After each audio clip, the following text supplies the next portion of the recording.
আসসালামু আলাইকুম, সবাই কেমন আছেন? Welcome to Brighton. অ্যাকচুয়ালি আমি এখন আছি নরম্যান্স বে সি বিচে। এটা ইস্টবোর্ন এবং ব্রাইটনের মাঝামাঝি। অত্যন্ত চমৎকার একটা সি বিচ আমার চারপাশে দেখতে পারতেছেন। সো একটু আপনাদেরকে ঘুরে দেখাই, লেটস গো।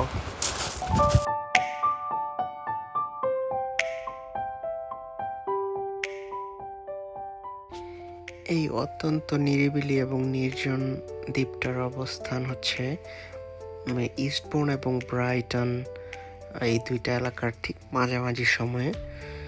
এটা যখন আপনি ব্রাইটন থেকে ইস্টবোর্নের দিকে যাবেন, তখন পাশেই রয়েছে একটা চমৎকার মেরিন ড্রাইভ। মেরিন ড্রাইভটা এই সমুদ্র উপকূল মানে বিচ ঘেঁষেই। সো বিচটার যেখানে শেষ হয়েছে ওখান থেকে রাস্তাটা। সো আপনি যখন ড্রাইভিং করে যাবেন তখন আপনার নিজের অজান্তেই অনেক বেশি ভালো লাগবে। আর ড্রাইভিং করতে করতে আপনার নিজেরও একটু মন চাবে যে বিচটাতে একটু ঘুরে আসি, একটু পা ভিজে আসি। খুবই সুন্দর একটা বিচ। এবং আমি যে গিয়েছিলাম এই বিচটাতে কোনো মানুষ ছিল না। আমি পুরো বিচটাতে আমি একলা। আমার মনে হয়েছে যে আমি এখানে নিজে বিচটা বুক করে আমার নিজের জন্য পার্সোনাল করে বুক করে এসেছি, অথবা নিজে এই বিচটাতে কিনেছি। একবারে সম্পূর্ণ প্রাইভেসি, আপনার এই বিচে কোনো সমস্যা হবে না। সো কয়েকদিন আগে দেখেছিলাম যে সৌদি আরবের এক শেখ, ওনার ওয়াইফ সি বিচে একটু ঘোরাঘুরি করবে, এজন্য পুরো বিচটাই কিনে ফেলেছে।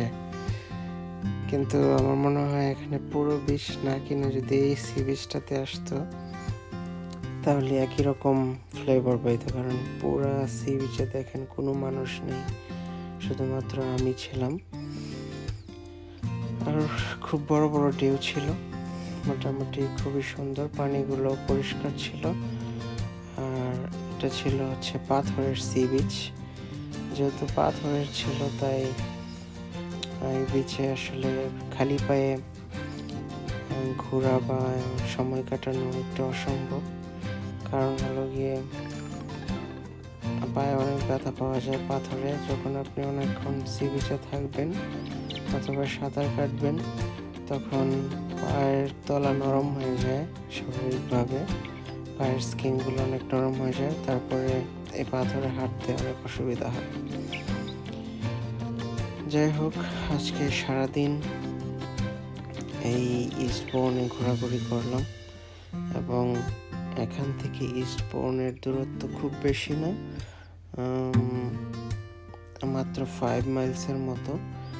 আর লন্ডন থেকে ইস্টবোর্নের দূরত্ব